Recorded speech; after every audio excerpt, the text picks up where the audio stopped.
Maintenant, on va parler de la fonction mat.tan. En JavaScript, elle est utilisée pour calculer la tangente d'un angle donné en radian. Donc la tangente est une fonction trigonométrique qui relie les rapports entre les côtés d'un triangle rectangle. Pardon.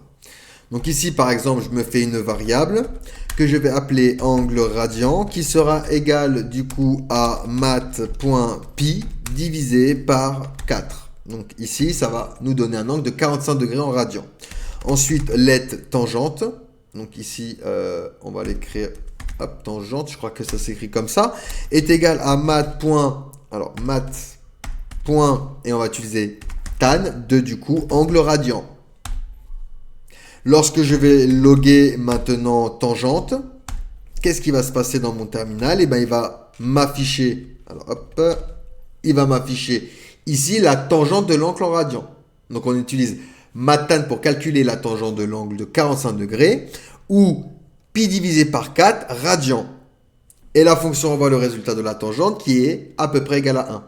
Il est important à savoir que mat_tan prend un angle en radian comme argument. Donc si on veut un angle en degrés, on doit le convertir en radian et l'utiliser avec la fonction mat_tan. Pour convertir des degrés en radian, je rappelle que la formule c'est angle en degrés fois le produit de mat pi divisé par 180 et vous aurez du coup l'angle en degrés.